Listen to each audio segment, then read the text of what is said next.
Hello my dear students, welcome to my channel. ವಿದ್ಯಾರ್ಥಿಗಳೇ, ಇವತ್ತಿನ ಈ ವಿಡಿಯೋ ವಿಭಾಗದಲ್ಲಿ ನಾವು ಮಾರ್ಚ್ 28ರಂದು ನಡೆದಂಥ ವಾರ್ಷಿಕ ಪರೀಕ್ಷೆ ಗಣಿತ ವಿಷಯದ ಒಂದು ಮಾದರಿ ಉತ್ತರಗಳನ್ನು ನಾವು ಈ ವಿಡಿಯೋದಲ್ಲಿ ನೋಡೋಣ. ವಿದ್ಯಾರ್ಥಿಗಳೇ, ನಾವು ಲಾಸ್ಟ್ ವಿಡಿಯೋದಲ್ಲಿ ಏನು ಮಾಡಿದ್ದೀವಿ, ಒಂದು ಅಂಕದ ಎಲ್ಲ ಪ್ರಶ್ನೆಗಳಿಗೆ ಉತ್ತರಗಳನ್ನು ನೋಡಿದ್ದೀವಿ ಅಲ್ವಾ. ಈಗ ಏನು ಮಾಡೋಣ, ಈ ಒಂದು ವಿಡಿಯೋ ವಿಭಾಗದಲ್ಲಿ ನಾವು 2 ಅಂಕದ ಪ್ರಶ್ನೆಗಳಿಗೆ ಉತ್ತರಗಳನ್ನು ನೋಡೋಣ. ಓಕೆ ವಿದ್ಯಾರ್ಥಿಗಳಾಗದ್ರೆ ನೋಡಿ, ನೀವಿಲ್ಲಿ ಅಬ್ಸರ್ವ್ ಮಾಡ್ಬೋದು. 2 ಅಂಕದ ಮೇನ್ ಪ್ರಶ್ನೆಯಲ್ಲಿ ಯಾವುದಿದೆ ನಿಮಗೆ ಗೊತ್ತಿದೆ, ಆಲ್ರೆಡಿ ಬಿಡಿಸಿದ್ದೀರಿ. ಕೆಳಗಿನ ಪ್ರಶ್ನೆಗಳಿಗೆ ಉತ್ತರಿಸಿ ಅಂತ 8 ಪ್ರಶ್ನೆಗಳು ಇರ್ತವೆ, 2 ಅಂಕದ್ದು 16. ಭಾಳ ಸುಲಭವಾದ ಪ್ರಶ್ನೆಗಳಿದ್ದವು. ಇಲ್ಲಿ ಯಾವುದು 17ನೇ ಕ್ವಶನ್ ಯಾವುದದು, 5+√3 ಒಂದು ಅಭಾಗಲಬ್ಧ ಸಂಖ್ಯೆ ಎಂದು ಸಾಧಿಸಿ. ಇದು ನೀವು ಮೊದಲೇ ಹೇಳಿದಂತೆ ನಮಗೆ ಅಭಾಗಲಬ್ಧ ಸಂಖ್ಯೆ ಎಂದು ಸಾಧಿಸುವ ಅನ್ನೋ ಪ್ರಶ್ನೆ ಬರುತ್ತೆ ಅಂತ ಹೇಳಿದ್ದೀವಲ್ಲ, ಅದು ಬಂದಿದೆ. ಪರಿಹಾರದಲ್ಲಿ ಬರೀತೀರಿ ಯಾವುದು 5+√3 ಒಂದು ಭಾಗಲಬ್ಧ ಸಂಖ್ಯೆ ಆಗಿರಲಿ ಅಂತ ಬರ್ಕೊಳ್ತೀರಿ. ಓಕೆ, 5+√3 ಭಾಗಲಬ್ಧ ಸಂಖ್ಯೆಯ ರೂಪ ಯಾವುದು, P/Q. ಆ P ಮತ್ತು Qಗಳೇನಾಗಿರ್ತವೆ, ಸಹ ವಿಭಾಜ್ಯಗಳು ಅಂತ ಬರ್ಕೊಳ್ಳೋಣ. ಓಕೆ, ಈಗೇನು ಮಾಡೋಣ, √3 ಮತ್ತು 5ಅನ್ನು ನಾವು ಎಡಭಾಗದಿಂದ ಬಲಭಾಗ ತೆಗೆದುಕೊಂಡು ಹೋಗೋಣ. √3 ಹಾಗೆ ಬರೆದ್ರೆ ಈ +5 ಏನು ಮಾಡೋಣ, ಈ ಕಡೆ ಬಲಭಾಗದಲ್ಲಿ ತಂದರೆ ಏನಾಗುತ್ತೆ, ಚಿಹ್ನೆ ಬದಲಾಗ್ತದೆ, -5 ಆಯಿತು. √3 = P ಮೈನಸ್ ಇದೇನು ಮಾಡೋಣ, 5ಗೂ Q ಮಲ್ಟಿಪ್ಲೈ ಮಾಡಿ 5Q/Q ಆಗ್ತದೆ. ಈ P - 5Q ಭಾಗಿಲೆ Q ಇದೆಲ್ಲ ಇದು ಒಂದು ಭಾಗಲಬ್ಧ ಸಂಖ್ಯೆ. ಆದರೆ √3 ಅಂತದ್ದು ಏನದು, ಇದು ಅಭಾಗಲಬ್ಧ ಸಂಖ್ಯೆ. ನಮ್ಗೆ ಗೊತ್ತಿದೆಯಲ್ಲ, √3ಯಲ್ಲಿರುವಂಥ ಅವಿಭಾಜ್ಯ ಸಂಖ್ಯೆಗಳೆಲ್ಲ ಅಭಾಗಲಬ್ಧ ಸಂಖ್ಯೆ ಅಂತ ಗೊತ್ತಿದೆ. ಹಾಗಾಗಿ ಏನು ಮಾಡೋಣ, ನಮ್ಮ ಊಹೆ ತಪ್ಪಾಗಿದೆ. ಆದ್ದರಿಂದ 5+√3 ಒಂದು ಅಭಾಗಲಬ್ಧ ಸಂಖ್ಯೆ ಅನ್ನುವಂಥ ಈ ಒಂದು ಮೆಥಡನ್ನು ನೀವು ಸಾಕಷ್ಟು ಬಿಡಿಸಿದ್ದೀರಿ. ಇದು ನಿಮ್ಗೆ ಗೊತ್ತಿದೆ. ಇಷ್ಟು ಬಿಡಿಸಿದ್ರೆ ನೋಡಿ ನಿಮಗೆ 2 ಅಂಕ ಕಂಪಲ್ಸರಿ ಕೊಡ್ತಾರೆ. ಓಕೆ, ನೆಕ್ಸ್ಟ್ ನೀವು ನೋಡಿದ್ರೆ ಇನ್ನೊಂದು ಮೇನ್ ಕ್ವಶನ್ ಯಾವುದು, ಇಲ್ಲಿ ಭಾಳ ಸುಲಭವಾಗಿರುವಂಥದ್ದು 18ನೇದು. ಕೊಟ್ಟಿರುವ ರೇಖಾತ್ಮಕ ಸಮೀಕರಣಗಳ ಜೋಡಿಯನ್ನು ವರ್ಜಿಸುವ ವಿಧಾನದಿಂದ ಬಿಡಿಸಿ ಅಂತ ಹೇಳಿದ್ದೀವಿ ಅಲ್ವಾ. ಇದು ಭಾಳ ಸುಲಭವಾದ ಪ್ರಶ್ನೆ ಸಹ ಇದೆ. ಯಾವುದು question, 2x + y = 8, 3x - y = 7. Okay, ಇದು ಯಾವ ರೀತಿ ಬಿಡಿಸ್ಬೇಕಂತ ಗೊತ್ತಿದೆ ನಿಮ್ಗೆ ಆಲ್ರೆಡಿ. ಪರಿಹಾರದಲ್ಲಿ ಬರ್ತೀವಿ. 2x + y = 8 ಸಮೀಕರಣ 1 ಅಂತ ಬರ್ಕೊಂಡಿದ್ದೀನಿ.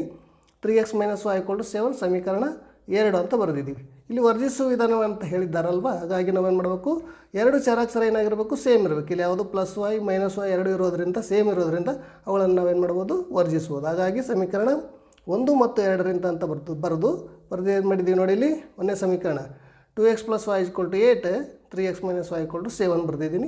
ಈ ಚಿಹ್ನೆಗಳು ವಿರುದ್ಧ ಇರಬೇಕು ವಿದ್ಯಾರ್ಥಿಗಳು. ಒಂದು ಪ್ಲಸ್ ಇದ್ದರೆ ಇನ್ನೊಂದು ಮೈನಸ್ ಇರಬೇಕು. +y - y ಎರಡು ಕ್ಯಾನ್ಸಲ್ ಆದರೆ ಈಗ 2x 3x ಏನು ಮಾಡಿದ್ದೀನಿ, ಆ್ಯಡ್ ಮಾಡಿದ್ದೀನಿ. ಅಂದರೆ 5x ಆಯಿತು. = 8 7 ಕೂಡಿಸಿದ್ರೆ 15 ಆಯಿತು. ಎಕ್ಸ್ನ ಬೆಲೆ ಕಂಡುಹಿಡಿಬೇಕು ನೀವು. x = ಏನಾಯಿತು, 5ಅನ್ನು ಈ ಕಡೆ ತಂದರೆ 8 ಇದ್ದದ್ದು ಏನಾಯಿತು, ಡಿವೈಡ್ ಆಗ್ತದೆ. ಡಿವೈಡ್ ಮಾಡಿರಿ, 5 × 5 5 3 15. ಅಂದರೆ ಎಕ್ಸ್ನ ಬೆಲೆ ನಮಗೆ 3 ಆಯಿತು.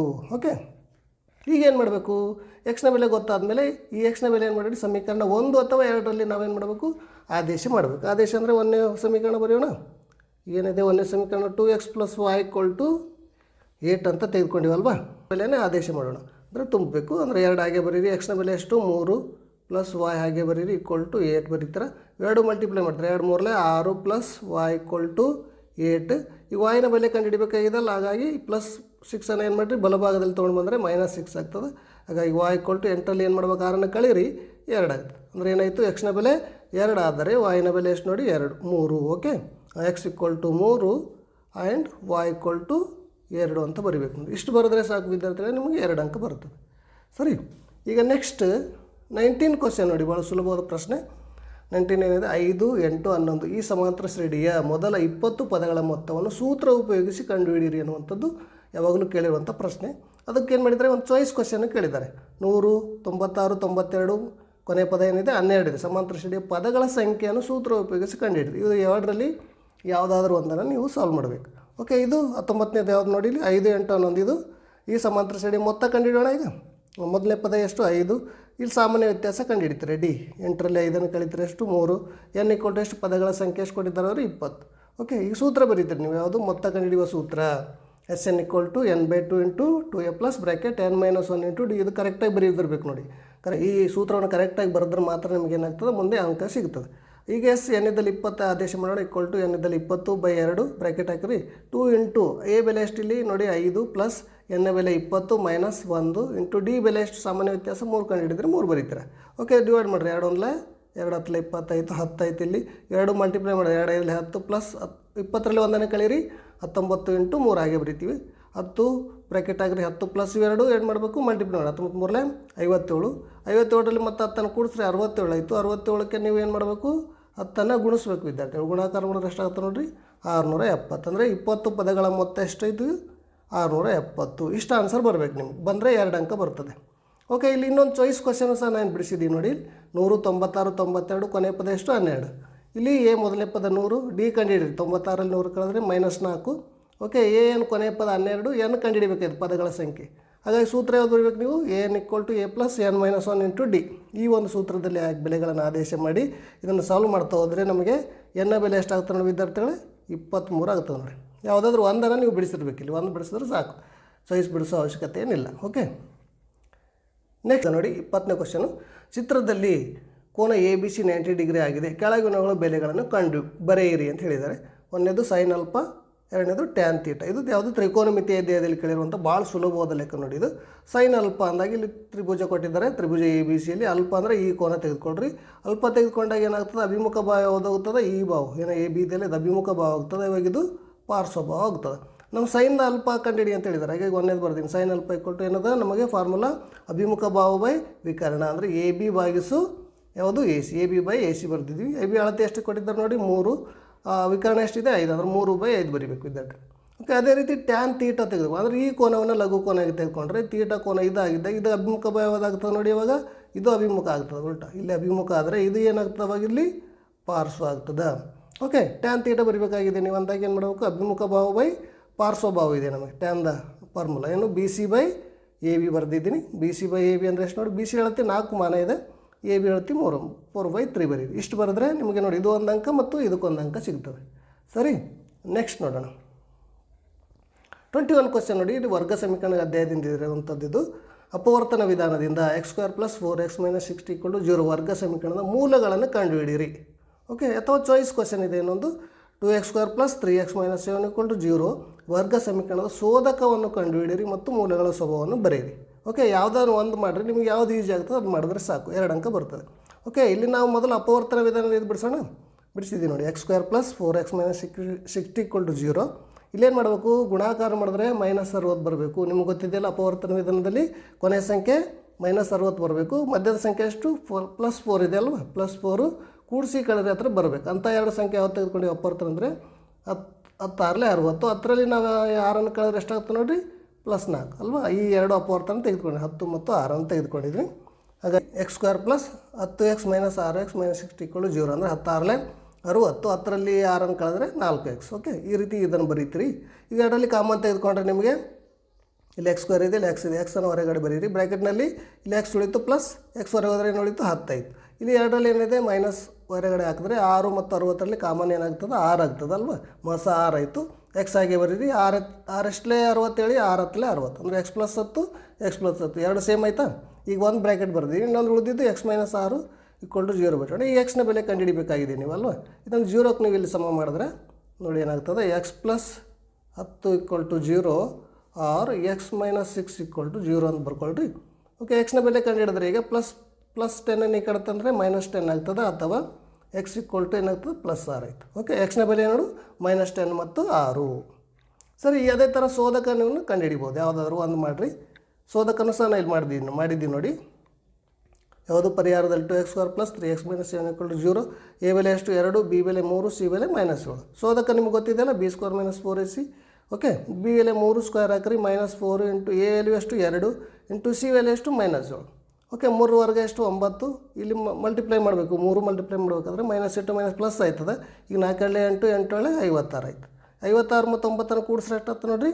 65. 65 ಎಂಥ ಸಂಖ್ಯೆ ಅದು? 0ಗಿಂತ ದೊಡ್ಡ ತಾನೆ. ಹಾಗಾಗಿ ಏನು ಮಾಡಿರಿ? ಶೋಧಕ ಅಂದರೆ ಯಾವುದು? b² - 4ac = 0 ಅಂತ ಬರೀಬೇಕು. ಇಲ್ಲಿ ಬರೆದು ಮೂಲಗಳೇನಾಗಿರ್ತವೆ? ವಾಸ್ತವ ಮತ್ತು ವಿಭಿನ್ನ ಅಂತ ಬರೀಬೇಕು. ಇಷ್ಟು ಬರೆದ್ರೆ 2 ಅಂಕ ನೋಡಿ. ಯಾವುದಾದ್ರೂ ಒಂದನ್ನು ಬಿಡಿಸಿರ್ಬೇಕು ನೀವು. ಈಗ 22 ನೋಡೋಣ. 135 ಮತ್ತು 75ರ ಮಹಸಹವನ್ನು ಅವಿಭಾಜ್ಯ ಅಪವರ್ತನದಿಂದ ಕಂಡುಹಿಡಿದು ನಂತರ ಮಹಸ 135, 75 ಮತ್ತು 20ರ ಲಸವನ್ನು ಕಂಡುಹಿಡಿಯಿರಿ ಅಂತ ಹೇಳಿದ್ದಾರೆ. ಅಂದರೆ ಮೊದಲು ಮಹಸಹ ಕಂಡುಹಿಡಿಬೇಕು ನೀವು. ಯಾವುದು? 135 ಮತ್ತು 75ರ ಮಹಸಹವನ್ನು ಅವಿಭಾಜ್ಯ ಅಪವರ್ತನ ಮಾಡೋಣ. ಓಕೆ, ಇಲ್ಲಿ ಮಾಡಿದ್ದೀನಿ. 135ಗೆ ಅಪವರ್ತನ ಮಾಡಿದ್ರೆ 3 4 12, 1 ಉಳಿತು 3 5 15. ಇಲ್ಲಿ 3ರಿಂದ ಮಾಡಿದ್ರೆ 3 4 3 1 3, 1 ಉಳಿತದೆ 3 5 15. ಅದೇ ಥರ 3 5 15, 5 1 5 135ರ ಅಪವರ್ತನ ಆಯಿತು. ಅದೇ ರೀತಿ 75ಕ್ಕೂ ಸಹ ಅಪವರ್ತನ ಮಾಡಿದ್ರೆ 3 2 6 ಆಗ್ತದೆ, 1 ಉಳಿತಲ್ವ? ಈಗ 3 5 15. ಅದೇ ಥರ 25 5 5 25, 5 1 5. ಈ ರೀತಿ ಅಪವರ್ತನ ಬರೆದಿದ್ದೀನಿ. ಇಲ್ಲಿ ಅಪವರ್ತನ ಬರೆದ 3 × 3 × 5 ಆಯಿತು. 75 ಏನಾಗ್ತದೆ? 3 × 5 × 2 ಆಯಿತು. ಮೋಸ ಮಾಡಬೇಕಾದ್ರೆ ಏನಿದೆ ರೂಲು? ಎಲ್ಲ ಅಪವರ್ತನದಲ್ಲಿ ಕಾಮನ್ ಆಗಿರಬೇಕು ಮತ್ತು ಅದು ಏನಾಗಿರಬೇಕು? ಚಿಕ್ಕ ಘಾತವನ್ನು ಹೊಂದಿರಬೇಕು. ಹಾಗಾಗಿ 3 ಮತ್ತು 3 ಯಾವ್ದು ಚಿಕ್ಕದು? 3 ಚಿಕ್ಕಿದೆ. 8 5 ಮತ್ತು 5 ಯಾವ್ದು ಚಿಕ್ಕದು? 5 ಚಿಕ್ಕಿದೆ ಅಲ್ವಾ? ಅದು ಬರ್ಕೊಳ್ಳೋಣ. ಇವೆರಡು ಮಲ್ಟಿಪ್ಲೈ ಮಾಡಿರಿ, 3 5 15. ಅಂದರೆ ಮೊಸ ಎಷ್ಟಾಯಿತು? 15. ಓಕೆ. ಈಗ ಈ ಮೊಸ ಮತ್ತು 20ರ ಲಸವನ್ನು ತೆಗಿಬೇಕು ವಿದ್ಯಾರ್ಥಿಗಳೇ ನೀವು. ಅಂದರೆ 15 ಮತ್ತು 20ರ ಲಸ ಮಾಡಿರಬೇಕು. ಓಕೆ ಸರಿ. ಮತ್ತು 15 ಮತ್ತು 20ಕ್ಕೆ ಮತ್ತೆ ಅಪವರ್ತನ ಮಾಡೋಣ. ಓಕೆ 15 ಮತ್ತು 20ಕ್ಕೆ ನೀವು ಅಪವರ್ತನವನ್ನು ಮಾಡಿ ಏನು ಕಂಡುಹಿಡಿಬೇಕು ಹೇಳಿ? ಲಸ ಕಂಡುಹಿಡಿಬೋದು ನೋಡಿ. ಅಂದರೆ 3 5 ಅದನ್ನು 5, ಅದೇ ರೀತಿ 5 1 5 ಇಷ್ಟು ಮಾಡಿಬಿಡ್ರಿ. 20ಕ್ಕೂ ಸಹ ಅಪವರ್ತನ ಮಾಡಿದ್ರೆ 2 10, ಅದೇ ರೀತಿ 2 5 10, 5 1 5. ಓಕೆ ಈ ರೀತಿ ಬರ್ತೀರಾ? 15ರ ಅಪವರ್ತನ ಇಲ್ಲಿ ಬರೋಣ, 3 × 5 ಆಗ್ತದೆ. ಅದೇ ರೀತಿ 20ರ ಅಪವರ್ತನ ನೀವು ಬರ್ಕೊಂಡ್ರೆ 2 × ಎಷ್ಟು? 5. ಇದನ್ನು ಘಾತಾಂಕ ರೂಪದಲ್ಲಿ ಬರೆದ್ರೆ 2 × 2 × 5 ಆಯ್ತಲ್ವಾ? ಇವಾಗ ಲಸ ಬರೋಣ. ಲಸ್ ಅಂದರೆ ಏನು? ಸಾಮಾನ್ಯ ಅಪವರ್ತನ ಇರಬೇಕು ಮತ್ತು ಘಾತದಲ್ಲಿ ದೊಡ್ಡದಿರಬೇಕು. ಈಗ ಇಲ್ಲಿ 2 × 2 ಇದೆ, ಇಲ್ಲಿ 3 ಇದೆ, ಇಲ್ಲಿ 5 ಇದೆ. ಅಂದರೆ 2 × 2 ತೊಗೊಳ್ಬೇಕು, 3 ತೊಗೋಬೇಕು, ಮತ್ತು 2ರಲ್ಲಿ 5 ಮತ್ತು 5 ಕಾಮನ್ ಇರೋದ್ರಿಂದ 5 ತೆಗೆದುಕೊಳ್ಬೇಕು. ಸರಿ. 2 × 2 ಅಂದರೆ ಎಷ್ಟು? ಇದು 4 ಆಗ್ತದೆ. 3 5 15. 15 ಮತ್ತು 4 ಮಲ್ಟಿಪ್ಲೈ ಮಾಡಿದ್ರೆ ಎಷ್ಟು? 60. ಯಾವುದೋ 15 ಮತ್ತು 20ರ ಲಸ ಎಷ್ಟಾದ ವಿದ್ಯಾರ್ಥಿಗಳೇ? 60 ಆಗ್ತದೆ. ಇಷ್ಟು ಬಿಡಿಸಿರ್ಬೇಕು ನೋಡಿ. ಇಷ್ಟು ಬಿಡಿಸಿದ್ರೆ ನಿಮಗೆ 2 ಅಂಕ ಬರ್ತದೆ. ಕರೆಕ್ಟ್ ಇದ್ದರೆ 2 ಅಂಕ. ಸರಿ. ನೋಡ್ಬೋದು ನೀವು 23 ಕ್ವಶನ್ ಏನಿದೆ? P4, 3 ಕೇಂದ್ರವಾಗಿರುವ ವೃತ್ತದ ವ್ಯಾಸ ABಯ ಅಂತ್ಯಬಿಂದುಗಳ ನಿರ್ದೇಶಾಂಕಗಳು A x, 5 ಮತ್ತು B 2, y ಆಗಿದೆ. x ಮತ್ತು y ಬೆಲೆಗಳನ್ನು ಕಂಡುಹಿಡಿಯಿರಿ ಹಾಗೂ ವೃತ್ತದ ವ್ಯಾಸದ ಉದ್ದವನ್ನು ಕಂಡುಹಿಡಿಯಿರಿ ಅಂತ ಹೇಳಿದ್ದಾರೆ ನೋಡಿ. ಅಂದರೆ 2 ಪ್ರಶ್ನೆಗಳಿದೆ ವಿದ್ಯಾರ್ಥಿಗಳಲ್ಲಿ. ಇದು ಪ್ರಿಂಟ್ ಮೇಲ್ಗಡೆ ಇರೋದ್ರಿಂದ ಸ್ವಲ್ಪ ಕಾಣಿಸೋದಿಲ್ಲ, ಕರೆಕ್ಟಾಗಿ ಬರೆದಿರ್ಬೇಕು ನೀವು. ಏನು? x, 5 ಇದೆ, B ಬಿಂದು 2, y ಇದೆ. x ಮತ್ತು y ನ ಬೆಲೆ ಕಂಡುಹಿಡಬೇಕು. ಇಲ್ಲಿ ಏನು ಕೊಟ್ಟಿದ್ದಾರೆ? P ಇದು ವೃತ್ತದ, ಇದು ವೃತ್ತ ಅಂದರೆ ಕೇಂದ್ರ ಕೊಟ್ಟಿದ್ದಾರೆ ಅವರು. ಕೇಂದ್ರದ ಬಿಂದು P ಕೊಟ್ಟಿದ್ದಾರಲ್ವ, ಇದು ಕೇಂದ್ರವಾಗಿರುವಂಥದ್ದು ಕೊಟ್ಟಿದ್ದಾರೆ. ಹಾಗೆ ನಾವು x ಮತ್ತು y ನ ಬೆಲೆಯನ್ನು ಕಂಡುಹಿಡಬೇಕು ಇಲ್ಲಿ. ಸರಿ. ಓಕೆ ನೋಡೋಣ. ಮಧ್ಯ ಬಿಂದು ಸೂತ್ರ ಬಳಸೋಣ. P ಬಿಂದು 4, 3 ಬರೆದ್ರಿ. A ಬಿಂದು ಏನು? x, 5 ಬರ್ದೀನಿ. B ಬಿಂದು 2, y ರೈಟ್. ಮಧ್ಯ ಬಿಂದು ಸೂತ್ರ ಏನು? x1 + x2/2 y1 + y2/2. ಈ ಸೂತ್ರ ಬರ್ಕೊಳ್ರಿ. ಬರೆದಾದ್ಮೇಲೆ ಮಧ್ಯ ಬಿಂದು ಏನು? 4, 3 ಅದಲ್ಲ, ಇದು 4, 3 ಇಲ್ಲಿ ಬರೆದ್ರೆ x1 ಬೆಲೆ ಎಷ್ಟು? ಇದು x1, ಇದು y1, ಇದು x2, y2. x1 ಎಷ್ಟು? x ಇದೆ, ಪ್ಲಸ್ x2 ಎಷ್ಟು ಅದ? 2 ಅದ. y2 ಬರ್ದೀನಿ. y1 + y2 ಅಂದರೆ y1 ಎಷ್ಟು ಅಂತ ನೋಡಿರಿ? 5 ಪ್ಲಸ್ y2 ಅಂದರೆ yನೇ ಬರಿಬೇಕು. ಇಲ್ಲ 2. ಇದು x + 2/2 ಇದೆಲ್ಲ ಇದು xಗೆ ಸಮ ಮಾಡಬೇಕು. ಅಂದ್ರೆ 4ಕ್ಕೆ ಸಮ ಮಾಡಿರಿ. ಇದು ಯಾವುದು? 5 + y/2 ಇದೆಲ್ಲ ಇದು 3ಗೆ ಸಮ ಮಾಡಬೇಕು. ಅದರಿಂದ x + 2/2 = 4 ಮಾಡೋಣ. ಓಕೆ ಇದರಿಂದ x ಬೆಲೆ ಬರ್ತದೆ ನಮಗೆ. x + 2 = 2 ಈ ಕಡೆ ತಂದರೆ ಏನಾಗ್ತದೆ? ಇಂಟು ಆಯಿತು. 4 8. x ಬೆಲೆ ಕಂಡು ಹಿಡಿಬೇಕಾದ್ರೆ +2 ಈ ಕಡೆ ತಂದರೆ -2. ಅಂದರೆ x ಬೆಲೆ ಎಷ್ಟಾಯಿತು? 6 ಆಯ್ತು ನೋಡಿ. ಅದೇ 3 ಏನು ಮಾಡಿರಿ? ಇಲ್ಲಿ 5 + y/2 ಇದೆಲ್ಲ ಇದನ್ನು 3ಕ್ಕೆ ಸಮ ಮಾಡಿದ್ರೆ ಏನಾಗುತ್ತೆ ನೋಡಿರಿ? 5 + y ಹಾಗೆ ಬರ್ತೀನಿ. 3 × 2 ಮಾಡೋಣ. ಇಲ್ಲಿ 6 ಆಗ್ತದೆ. ಈಗ y ಬೆಲೆ ಕಂಡು ಹಿಡಿಬೇಕಾದ್ರೆ +5 ಈ ಕಡೆ ತಂದರೆ -5 ಆಯಿತು. 6ರಲ್ಲಿ 5 ಕಳೆದ್ರೆ ಎಷ್ಟು? 1 ಆಯಿತು. ಅಂದರೆ x ಮತ್ತು y ನ ಬೆಲೆಯನ್ನು ನಾವೀಗ ಕಂಡು ಹಿಡಿದೀವಿ ಅಲ್ವಾ? ಅಂದರೆ ಏನು? A ಬಿಂದು ಏನು? x, 5 ಇದೆ. A ಬಿಂದು x, 5 ಅಂದರೆ x ನ ಬೆಲೆ ಎಷ್ಟು? 6, 5. ಇದು A ಬಿಂದು ಆಯಿತು ಇಲ್ಲಿ ವಿದ್ಯಾರ್ಥಿಗಳೇ. ಅದೇ ರೀತಿ B ಬಿಂದು 2, y ಇದೆ. 2 ಬೆಲೆ ಎಷ್ಟು? y ನ ಬೆಲೆ 1 ಇದೆ. ಅಂದರೆ 2, 1 ಆಯಿತು. ಈ 2 ಬಿಂದುಗಳ ನಡುವಿನ ದೂರವನ್ನು ನಾವು ಕಂಡುಹಿಡಬೇಕು. ಈಗ ಏನು ಹೇಳಿದ್ದಾರೆ ನೋಡಿ? ವ್ಯಾಸದ ಉದ್ದ ಕಂಡುಹಿಡಿ. ಅಂದರೆ ವ್ಯಾಸದ ಉದ್ದ ಇದು, ಈ ಉದ್ದವನ್ನು ಕಂಡುಹಿಡಬೇಕು ವಿದ್ಯಾರ್ಥಿಗಳೇನು. ಹಾಗಾಗಿ ಇಲ್ಲಿಂದ A ಬಿಂದು ಇದೆ, ಆದರೆ B ಬಿಂದು ಇದೆ. ಅಂದರೆ ವ್ಯಾಸ ಅಂದರೆ ಪೂರ್ತಿ ಕಂಡುಹಿಡಬೇಕು ತಾನೆ. ಅಂದರೆ ಬಿಂದುಗಳ ನಡುವಿನ ದೂರವನ್ನು ಕಂಡುಹಿಡಿಯೋಣ. ಆ ಸೂತ್ರ ಮತ್ತೆ ಬಳಸಬೇಕಿಲ್ಲಿ ನೀವು. AB ಕೊಟ್ಟು ದೂರ ಕಂಡುಹಿಡಿಯುವ ಸೂತ್ರ √(x2 - x1) + y2 - y1). ಈ ಸೂತ್ರ ಬಳಸ್ಕೊಳ್ರಿ. ಇದು x1, ಇದು y1. ಅದೇ ಥರ ಇದು x2, y2 ಬಿಂದು ಅಲ್ವಾ? x2 - x1 ಆದರೆ x2 ಯಾವುದಲ್ಲಿ 2 ಇದೆ, x1 ಅಂದರೆ 6 ಇದೆ. 2 - 6 (ಬ್ರಾಕೆಟ್ ಬರೀ ಪ್ಲಸ್ y2 - y1. y2 ಎಷ್ಟಿದೆ ನೋಡಿ? 1 ಇದೆ. ಮೈನಸ್ y1 ಎಷ್ಟು? 5 ಇದೆ. 1 - 5 (ಬ್ರಾಕೆಟ್). ಇಲ್ಲಿ 2ರಲ್ಲಿ 6 ಹೋಗಲ್ಲ. 6ರಲ್ಲಿ 2 ಕಳೀರಿ, -4 ಆಯಿತು. (ಬ್ರಾಕೆಟ್) ಬರೀರಿ. 5ರಲ್ಲಿ 1 ಕಳೆದ್ರೆ -4². ಓಕೆ ಈಗ -4ರ ವರ್ಗ ಎಷ್ಟು? +16 ಆಗ್ತದೆ. ಅದೇ ರೀತಿ -4ರ ವರ್ಗನೂ +16. 2 ಕೂಡಿದ್ರೆ ಎಷ್ಟಾಯಿತು? 32.